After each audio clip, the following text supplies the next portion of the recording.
Hey, we're at the Beyond the Pines event beer festival here in the Woodlands. Sorry if it's noisy, but I've got this $1 Raspberry AF here. Got a $1 Art Car IPA. Which were the cheapest beers we could find at this festival that I also bought tickets for admission. So. Oh, and the tickets for the beer weren't included in the price of admission.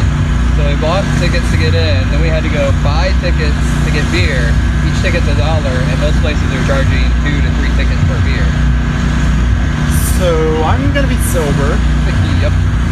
And I'm not gonna try any beers because I'm gonna stick with St. Arnold's, who has 1-ticket beers. Who's doing it the way that beer festivals are meant to be done. So props St. Arnold for staying strong. This is the second beer festival I've been to here at the town center? Town Green Park? Whatever it's called. That's the second one that sucked. Yeah. The other one sucked because it was way too hot and I paid for a VIP ticket and got no extra perks. This one sucks because I bought a ticket and then had to buy tickets. So yeah, as a frequent attender of beer festivals, the Woodlands is not putting on good ones. They're just not. They don't compare to Big Texas Beer Fest and Wild West Brew Fest and Katy and some of those other ones. Well, hell, even Hubble and Hudson's beer festivals are done more correctly than this one. yeah. This is why there's no Woodlands Brewers. Yep. Because it would fail miserably. Yeah. So that's it. This is what you got. We're gonna drink some more beers and probably run out of tokens and then get out of here because we're not gonna stick around for Saliva. It probably plays at like 10 o'clock. Click, click, boom. That's right. Click, click, bye.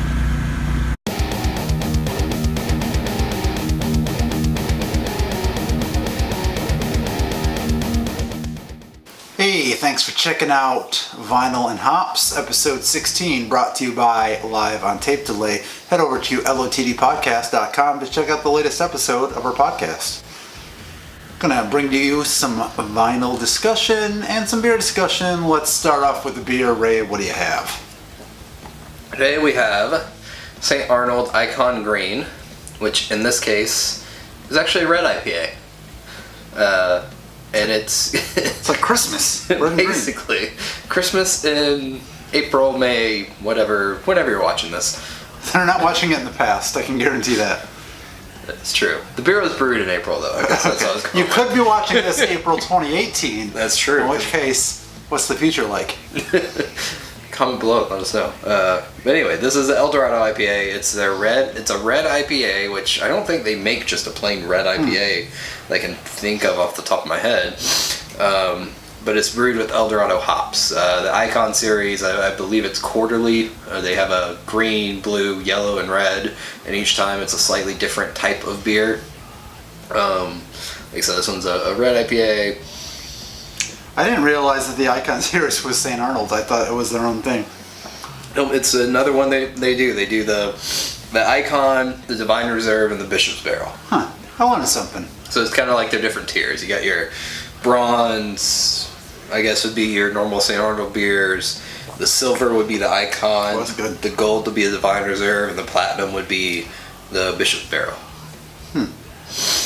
But yeah, the Icon never disappoints. It's always good. I want to say the last one was like a coffee type porter, but this one I do enjoy. This it is a good springtime Houston beer. Yeah, if I can compare this to the Brewston that we had last episode, I like this better. Yeah, I do too. It's got a fresher taste or something. It's a fresher taste. It's a smoother taste, I think. Yeah. I think the red IPA and the specific type of hop in that one, the El Dorado, gives it a nice. It's not overly bitter. Yeah. It's not overly malty. It's a little light. I don't know. It's an easy drinking red IPA with a lot of hoppiness, but not too much that it's overpowering. And El Dorado's the name of an Iron Maiden song, so there you go. Really? What album is that from? Not this one, not Book of Souls, but the one before that, I think. Oh. That I didn't really listen to, but I remember the single being El Dorado. Huh, I forgot about that. There you go. Let's talk some records, shall we? I just heard about this band. and now I own the record. So I think that was what, episode 107 that we just 107 we discussed it. I think so. Yeah. Episode 107 of the podcast. So if you want to hear me talk a little more about this album, head on over there and check it out. But without further ado, this is awesome. Love this. Might be in my top 10 for 2017. We'll see. This is Zeal and Ardor, Devil is Fine. Yes. So what is Zeal and Ardor? Zeal and Ardor is a project started by a gentleman. I'll say a young gentleman. I don't know. He might be younger than me. He probably is. He was on the 4chans, if you know what that is, and had asked for some suggestions of two genres that he could kind of mix together and make some new music with. So somebody suggested black metal, and someone suggested like Negro spirituals, slave music, that kind of stuff. So took the challenge, put something out, turned out really good. Then started getting offers for shows. They just played the Roadburn Festival, so he had to quickly assemble a band because it was all done by him initially for this first album. They're playing that festival in Vegas in that's awesome. They're playing October, Psycho Fest, yeah. August. Yeah, That's awesome. So definitely getting it. It's so weird. It shouldn't work, but it does. And I think the commonality is kind of the black metal kind of rising up against Christianity, and then kind of the slaves being forced Christianity, or forced the other people's beliefs upon them. So it's kind of similar there. I think that's the commonality between them. But a lot of different sounds on this album. Let me pull this one out. Very cool. Not really sure what this logo is representing. I see the Z and the A there, but very cool nonetheless. And let's break out this bad boy. Oh yeah! It's like a transparent. It's like a translucent green. Kind of hard to see the translucency here, but I'll get it in an image that you see right now. Pretty sweet. Yeah. So let's talk a little bit about this record. Like I said, a lot of different sounds. Definitely, you got your Negro spiritual sounds, you get your black metal sounds. There's even some like electronic sounds in here in a couple songs, like the Sacrilegiums. All seem to have one. My favorite song off the album is "Children's Summon." It just sounds kind of demented. Something that I would maybe use to torture children if I were to do that. So that's awesome. Devil is Fine, the title track, is awesome. There's a video for it on YouTube. Go check that out. It's a really impressive debut, and I hope to hear more from them. And I don't want to see like 9 million bands springing up trying to do this or trying to mix genres, but this was genius. It really seemed to work, and it's really catchy. It's really good. I'm kind of curious what he does next. I mean, is the next album he tries to put out, is it going to be that same combination, or is he going to go back to 4chan and ask for something else? Give me some other. Yeah, because I feel like maybe he had been looking for something, or been in the music scene for a while and tried to really, kind of get out there, and then it's randomly asking 4chan for some genres. That's what gets you, noticed. That's so weird. Mm-hmm. So I don't know if 4chan is like the darkest part of the internet there is. So. Yeah, without going to Tor or some other stuff like that. But it's really cool. The black metal is subtle, I think, on a lot of the songs. It's not too overbearing. It mixes well with some of the other styles. And it was just didn't expect an album like this.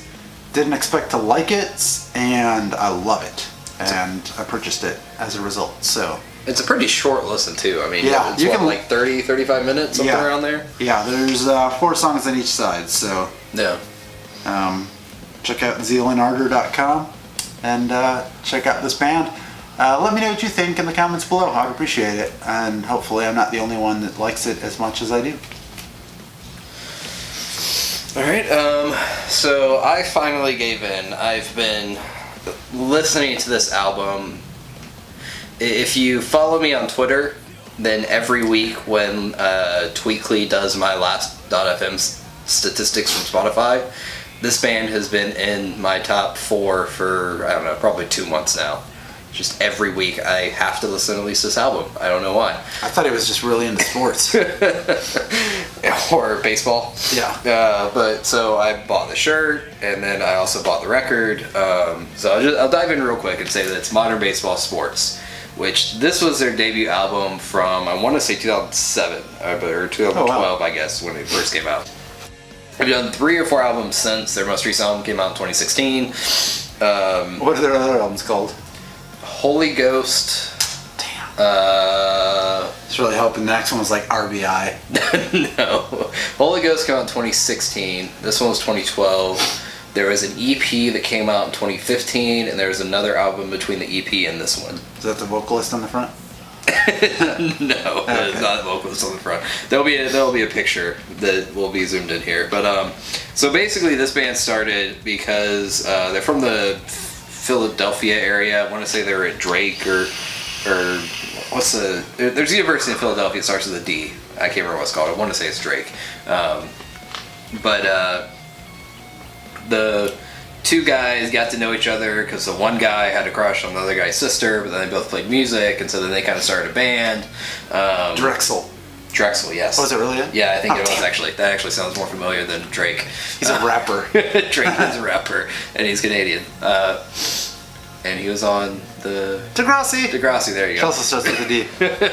Wheelchair Jimmy. Triple D here. Not tired of driving the dives or try to dive, whatever. Anyway, Feely.